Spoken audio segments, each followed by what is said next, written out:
Reka nongere ngushimire wamaze gukanda subscribe kuri iyi channel yacu ya YouTube Imirasire STV, ndetse nawe utarayikanda ariko ukaba udukurikira mu bundi buryo, haba kubona amalinki cyangwa se kudushakisha kuri YouTube ndetse no ku zindi mbuga nkoranyambaga, ariko mwese mukaba mukunda inkuru tugenda tubagezaho buri munsi. Niba warakunze inkuru urukundo nyarukundo, uko ubuzima bwacu bwahindutse umwanda, ndetse n'izindi nkuru twagiye tubagezaho, iyi nkuru ibango ry'ibanga, uko amaraso yacu yabaye umusozi w'amaganya, ntizagucike ni nziza. Ndetse tunabiseguraho ko urukundo nyarukundo itari kuboneka muri iyi minsi, habayeho ikibazo ntavuga ko cyoroshye kiri gutuma itaboneka, ariko igihe nikigera tuzayikomeza.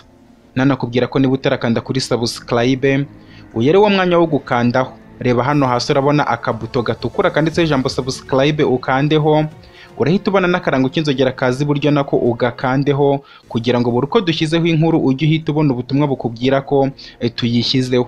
Dufite groupe ya WhatsApp tuganiriramo, reba hano hasi muri description urahita uyibonaho, ukandeho uhite winjiramo wifatanye natwe. Reka nere kwirirwa ngutindira rero twumve ibyakurikiyeho kuri iyi nkuru ibango ry'ibanga uko byaje kugenda nyuma. Papa wanjye Petron Lewis yarakomeje arambwira ati randiri mwana wanjye. Uwo mugabo wari uryamye aho ngaho nari maze kumenya ko yitwa Cosmos, yakomeje ambwira ati byarantangaje cyane ukuntu Torome ahorana amafaranga. Nza kugira amatsiko ndamubaza, ambwira ko iwabo ari abakire cyane, bamwe njya numva bashinze inganda zitunganya ibiribwa muri Kentrone yose, ndetse sogokuru we akaba ari we washinze ikigo cya mbere mu gihugu kirimo amashuri abanza, ayisumbuye ndetse na kaminuza bifataniye hamwe, aricyo Moria Academic School. Bityo burya papa we akaba ari Robert Lewis. Torome we yamaze kumbwira ko burya ari umwana wa Robert Lewis twese twubaha mu gihugu, nahise ntangira kumutinya. Ambwira ko impamvu yari yarabimpisha ari uko atashakaga ko twatandukana, bityo ubwo abimbwiye wasanga burengeye kumwanga. Ansaba nyinginga ngo ubushuti bwose bukomeze, ariko sinzagira umuntu mbibwira. Nuko ndabimwemerera, ndetse na Makironi tuza kumusaba kujya twiyungaho, tukajyana muri restaurant Torome we akamugurira, akamubwira ko atazajya nyandika kuko inkoni zo ku kibuno zari kunyica. Makironi kumenya ko Torome wari umukire aragenda aratwarwa burundu, ahubwo mpita mpinduka shefu w'ishuri ryacu kubera ko ari njye wari usigaye nandikira Makironi abasakuje. Ndetse kubera ukuntu nagiraga n'inkuru nyinshi na Dovine atangira kunkunda. Nuko twiberaho gutyo kugeza ubwo iminsi ine yashize, bakaduha imyenda y'ishuri, ku buryo natwe twatangiye gusa n'abandi banyeshuri bose, uretse ko bitari guhita bihwana neza kubera ko twe yabaga ikiri mishya kandi ari binini, bitandukanye n'uko abasanzwe babaga baragabanishije bakayishyira ku ngano yayo.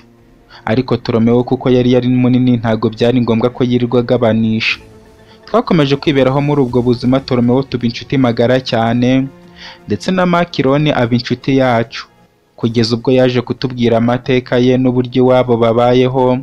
Nkumva arambabaje cyane nubwo nari nzi ko ari njye wiga ku bushobozi bukeya, ariko Makironi we byari bikabije cyane. Nuko turamwihanganisha tumubwira ko byose Imana ari yibigena, bityo ntazihebe azarangiza kwiga.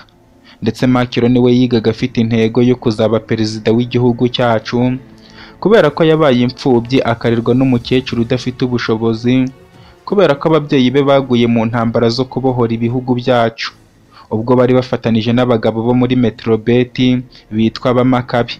Bityo agomba kuzibutsa igihugu cyose umugabo witwa Timo wari papa we, ndetse na mama we wabaye igitambo cyo kwitangira umwana we wari muto ari we Makironi.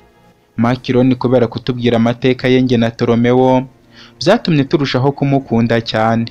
Akomeza atubwira ko nubwo babona afite ubwisanzure, yiga azi ko igihe kimwe amafaranga azashira na nyirakuru ubundi akicara, ariko ayo mafaranga ashobora kuzashira arangije kwiga segonderi, naho kwiga kaminuza byo bikaba biri kure nk'izuba.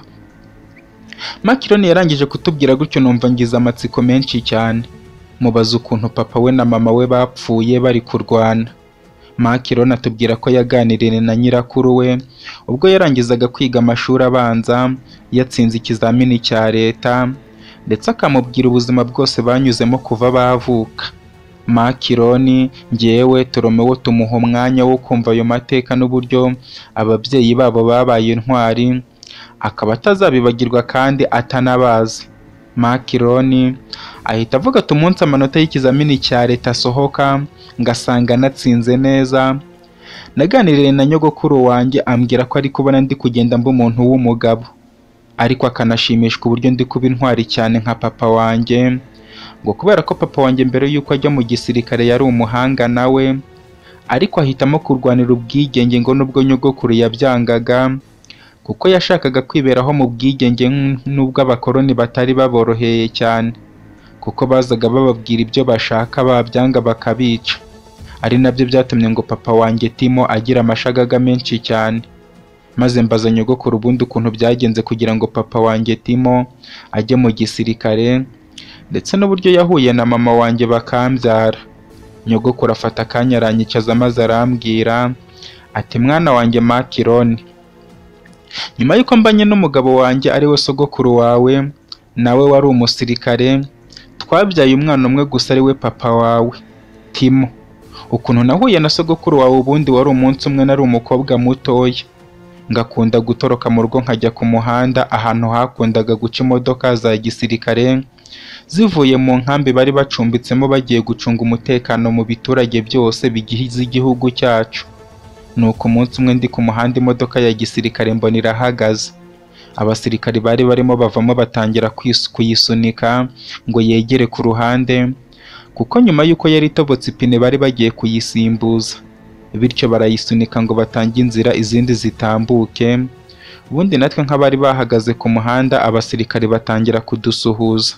Havayo umusirikare umwe ambwira ko ari kubona ndi mwiza, mubwira mushimira ko akoze cyane, ambaza izina, mubwira ko nitwa Josita, nawe ambwira ko yitwa Timote, ariko buri munsi akunda kumbona mpagaze aho ku muhanda, none akaba nishimiye no kumvugisha.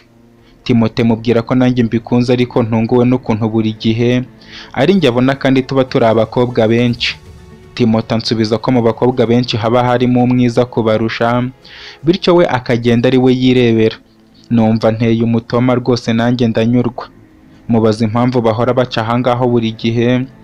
Timote ambwira ko mu gihugu cyacu turi mu bukoloni bw'abagabo tudahuje imico, baturutse mu gihugu cya Yope, none igihugu cyacu kikaba cyarihuje n'abasore b'abasirikare batuye muri Metrobeti duhuje imbibe, mu rwego rwo gukora igisirikare cyabo kugira ngo bacunge umutekano wabo, ndetse bashake n'uko barwanya abakoloni bashakaga kuyobya imico basanze mu bihugu byacu byombi bya Metrobeti na Kentroni, ndetse ibyo bihugu byombi ubu bikaba byaramaze kwihuza cyane, ariko abasirikare ba Metrobeti akaba aribo bayoboye, kuko igisirikare cy'igihugu cyacu nta mbaraga cyari gifite.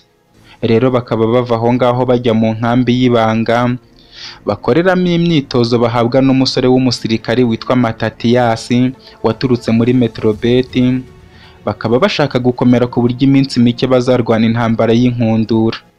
Umusore nari maze kumenya ko yitwa Timote yamaze kumbwira gutyo, mubwira ko mpise ngira ubwoba kubera ko buri igihugu cyacu kigiye kuzajya mu ntambara. Ambwira ko kizajya mu ntambara n'ubundi, ariko kubera ko ari abasirikare bakazaba bazayirinda abaturage kuko nibo bacungira umutekano. Ariko Timote ambwira rwose ko yishimiye kuvugana nanjye, nanabishatse igihe batagiye mu myitozo yajya aganira nanjye twibereye ahantu turi twenyine tukaganira byinshi birenze. Mubaza igihe nazamenyera ko batagiye mu myitozo, ambwira ko njye najya nza guhagarara ku muhanda akajya anyandikira agapapuro, ubundi bamaze gutambuka nkajya kureba aho twabaga twavuganye ko yakajugunye, nkamenya niba bazakora imyitozo. Igihe bazaba batayikoze nkajya mbona nabwo ubundi akazajya ava muri icyo kigo cyabo cya gisirikare, ubundi nkaza tugahura cyane ko uwo musore witwa Matatiyasi wabatozaga yazaga rimwe na rimwe kuko yari afite n'izindi nkambi ajya gutoza mu gihugu cyabo cya Metrobeti. Nuko umusore ndabimwemerera ko nzajya mbikora. Mu kugaruka mu rugo bambaza aho niriwe, mbabwira ko nari nagiye kureba abasirikare ku muhanda. Papa na mama bambwira ko nsigaye narigize umukobwa udashoboka, ko aho kujya guhingana nabo nsigaye noza agatsi ubundi nkajya gushaka abasirikare, ko ibyo bazankorera ari Imana ibizi. Mbabwira ko ntaba nagiye gushaka abasirikare, ahubwo mba nagiye kureba uko bari gutambuka, kuko n'ubundi nta naho twahurira kuko batajya bahagarara. Mama na papa baza kubyemera ntibakamenya ko ahubwo narangije guhana gahunda n'umusirikare witwa Timote, abakajya bagiye kujyaza tukaganira ubundi tukamenyana byimbitse.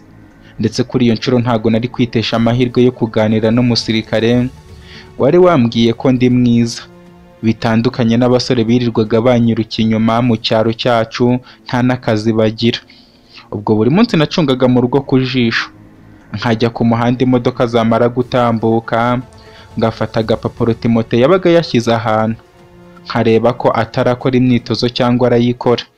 Nuko umunsi umwe anyandikira ambwira ko umunsi ukurikiyeho nta myitozo azakora, bityo nyuma ya saa sita twazahura tugahurira mu nzira ebyiri ziri hagati y'aho imodoka zabo zituruka, imwe ikaba ari ijya mu nkambi yabo, indi ikaba ari ijya mu giturage cyabagamo abantu basanzwe. Nanjye maze kubona gahunda ko imeze gutyo ndagenda njya mu rugo, ubundi nditegura neza, ariko ijoro ryanga gucya kugeza ubwo nakangutse mu ijoro hagati kubera amatsiko nari mfite yo kujya guhura n'umusirikare ntashidikanya ko yankunze mu ibanga ari we Timote. Uko Imana ikora ibitangaza byiza gutya, mama na papa bansezeraho bajya guhinga. Bambwira ko ndashyira ibiryo saa sita mu murima nk'uko bisanzwe, kuko babyukaga bakagenda nanjye nkajya mu murima gukura ibijumba cyangwa ibirayi, ubundi nkabiteka neza nkabashyira. Ariko kuri iyo nshuro ibijumba n'ibirayi byari bihari n'ibishyimbo, byatumye bakimara kugenda nahise nteka vuba vuba, ndetse saa sita zigera namaze kubibagezaho. Bansaba ko nafata isuka nanjye ngahinga, babwira ko ntabishobora kubera ko nahiye urutoki ubwo natekaga. Babyumva vuba kandi nari mbabeshya. Nsubira mu rugo ubundi ndakaraba neza nk'abakobwa bose bo mu cyaro uko bamera, nkubitamo akajipo kanjye kari gafite amabara nk'ay'uruhu rw'ingwe n'agashati gafite ibipensu byinshi, nshyira igitambaro mu mutwe ubundi mfunga inzu. Urufunguzo ndushyira munsi y'itegura ryari risakaje inzu yacu ku gikoni, kuko buri rugo twajyaga kuva mu rugo niho twarubikaga. Maze kuruhashyira numva ko ingufuri ifunze neza, maze kubyumva mpita ngenda niruka ngana mu nzira ebyiri zitandukanye, ijya mu ishyamba irimo inkambi ya gisirikare n'imwe ijya mu giturage twari duturanye. Ndahahagarara kuko nta kintu nari mfite cyo guhugiraho, nkajya ndandura utwatsi nkadushyira mu kanwa ngira ngo mpaganyuremo ibishishwa by'ibijumba n'ibishyimbo byaba byafashwemo ubwo nageragezaga kurya, nubwo kurya byari byananiye. Nuko bidatinze mbona mu nzira iva mu nkambi ya gisirikare hari guturuka umuntu w'umusore, ariko yambaye imyenda isanzwe n'ingofero. Umusore mukungeraho numva ndasabwe n'ibyishimo kubera ko nari nsanze ari Timote. Aranyambira yanga kundekura, nanjye isoni ziranyica. Mubaza ibyo ari gukora, ambwira ko yarankumbuye cyane, bityo arimo kwimara urukumbuzi. Nk'umukobwa w'icyo gihe ntago nari nzi ngo ibyo ni ibiki, kubera ko abantu bayambiranaga babaga ari abakecuru n'abasaza ndetse n'abana bagiye gusura ba nyirakuru. Ariko uko kumpobera ku manwa nanjye nkumva ni byiza, akomeza kumfata agenda akoraho umubiri wose duhagaze aho mu nzira. Numva ntangiye kubikunda, ahubwo ageze igihe cyo kundekura numva nibwo byari bitangiye kuryoha. Ariko nk'umukobwa w'icyaro utari uzi ibijya mbere hagati y'umuhungu n'umukobwa, numva nta kundi nabigenza. Umusore ambwira ko twaba turi kwitemberera kuko afite uruhushya rwa afande we yamwemereye gusohoka, akanamubwira ko agiye kureba umukunzi we. Afande akabimwemerera kubera ko abizi ko asanzwe ari mu ba mbere bakora imyitozo neza. Timote yamaze kumbwira gutya ibyo bya afande we sinabiha agaciro, ahubwo mpa agaciro ibyo avuze ngo yagiye gusura umukunzi we. Mubaza umukunzi we yagiye gusura, ariko mbimubaza bitewe n'ifuhe kuko numvaga ko afite umukobwa bakundana. Timote mu kumara impungenge ambwira ko ari njye mukunzi waje kureba, kandi ahamya neza ko uko ankunda nanjye ariko mukunda, kuko iyo aba ntaramukunze ntabwo aba yaraje ngo ansange aho twasezeranye. Nuko nanjye numva ibyishimo biransaza, dutangira kugenda tuganira tugana muri cya giturage duturanye. Timote ambwira ko hose ahazi kuko bajya gucungayo umutekano, kandi abaturage baho bose bakaba bahazi, bityo agiye kunjyana akangurira amata yo kunywa n'imigati. numva ndishimye cyane kubwo kuba nari ngiye kurya ku mugati, kuko hari hashize igihe kinini ntayiryaho, kuko nari nyiherutse ubwo nigaga ishuri ritarananira ngo ndivemo. Dukomeza kugenda tugera mu giturage, twinjira mu karesitora kacuruzaga icyayi n'amata n'imigati n'amandazi. Timote ansaba kwaka icyo nshaka, mubwira ko ari kunkinisha, kuko ibyo nshaka ni byinshi cyane. Ambwira ko atari kunkinisha kubera ko afite amafaranga yo kwishyura. Numva nta kindi cyamukoresha ibyo bintu uretse urukundo, nuko mfata icyo nshaka ubundi tujya mu kumba ka twenyine aba ariho tuganirira. Ambwira ukuntu yankunze kandi akaba ashaka kuzabana nanjye. Numva urwo rwego rwo kubana n'umusirikare rwaba rurenze cyane, nkibaza ukuntu najya nza mu rugo n'umugabo wanjye w'umusirikare bakamwubaha nanjye bakanyubaha, kuko abasirikari bari abantu batinyitse muri icyo gihe. Ndamwemerera mubwira ko nanjye nakwishimira kubana nawe. Mbihera aho ngaho dutangira kwikinira utuntu tw'urukundo, ndetse Timote atangiye no kunkozaho intoki ze ku mubiri. Numva ibyo bintu bimeze neza, nkumva ari kunkurura cyane, bigatuma nanjye mwiyegereza. Timote ambaza impamvu meze gutyo, mubwiza ukuri ko ndi kumva rwose sinzi uko meze kubera we. Nuko ambwira ko byose ari urukundo ruri kubikora. Maze muri iyo mikino nza kwibuka Timote yinjije ikiganza cye mu kajipo nari nambaye, atangira gukora kuri paradizo mu buzima bwanjye. Numva ibyishimo bidasanzwe ntari narigeze kumva kuva nabaho, kuko ngiyo nakoragaho numvaga ari ibisanzwe. Uko akomeza gukoraho nkumva nshaka kumwinjiramo imbere cyane, ku buryo namujyamo ariko bikanga, kugeza ubwo byaje kuba ngombwa ko ankuramo ibyo nari nambaye. Ariko amaze kubikuramo ngira isoni, mfunga amaso. Akomeza gukoza ibiganza kuri paradizo, ariko ngewe amaso afunze. Uburyohe bw'ibyo ari gukora nkabwumvira mu mutwe n'ubwonko, kugeza ubwo numvise yinjije ikintu kimeze nk'urutoki muri paradizo yanjye. Mfunguye amaso mbona ntabwo ari urutoki, ahubwo nsanga ni imbunda ye. Mpita numva ibyo bintu bitabaho, ahubwo nkomeza kumwikururira ngo ashyiremo neza, kuko numvaga ari kugera aho ntifuza, kuko nifuzaga ko yakomeza kwinjiramo wese, ahubwo n'umubiri we ukajyamo. Nirengagije uburibwe nari mpuye nabwo bwo kuba ari we muntu winjiyemo bwa mbere, ndetse igihe kiza kugeraza kungeza ahantu numvise nshaka kuguruka nkava ku isi. Nawe atangira gusakuza niruhutsa, kugeza ubwo numvise noneho nagezeyo. Ibyo biza kurangira Timote ambaza uko meze, mubwira ko kuva navuka aribwo nakwishima.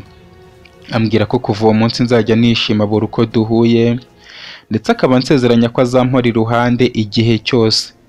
Ubwo twamaze gukora ibyo turahaguruka ngo dutahe, ariko numva hagati y'amaguru yanjye harimo kokerwa. Timote ambwira ko impamvu ari uko ari ubwa mbere nari mbikoze, ariko ninkomeza kugenda ndageraho nkamenyera. Nuko dufata urugendo ndi kuninagira, angeza aho dutandukanira.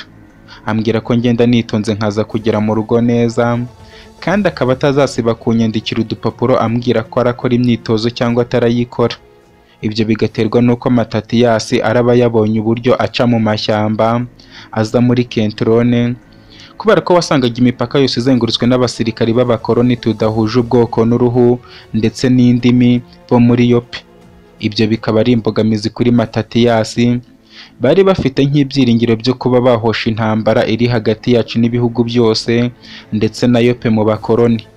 Nuko ndamushimira, mubwira ko ibyo yankoreye bizatuma mpora mukumbura iteka, kandi ntazahwema kumukunda. Ubundi ansezeraho arataha, nanjye nerekeza mu rugo ndi kugenda ninagira kubera kokerwa hagati y'amaguru. Kubw'amahirwe ngeze mu rugo nsanga papa wanjye na mama batarataha. Mfata urufunguzo munsi yitegura, ubundi ndafungura ninjira mu nzu, nturiza mu cyumba cyanjye nararagamo, ubundi ndirambika. Nahise nsinzira ku buryo ntazi, ngarura ubwenge mbona papa na mama wanjye bampagaze hejuru bambaza ibyo nakoze uwo munsi. Ndikanga, mfukamye inyuma y'iyi mikrofone nubwo utari kumbona, ariko ndi kugusaba ikintu kimwe. Ndakwinginze kanda ku ibuto ya like, ukande kuri subscribe niba utarayikandaho, ndetse ukande no kuri comment umpe igitekerezo kuri iyi nkuru. Mbigusabye nkwinginga mbikuye ku mutima. Mbabarira untere iyo nkunga, ndakwinginze please bikore nk'uri kwikorera. Please mbigusabye kuko nzi ko biramfasha, ndakwinginze binkorere. Please.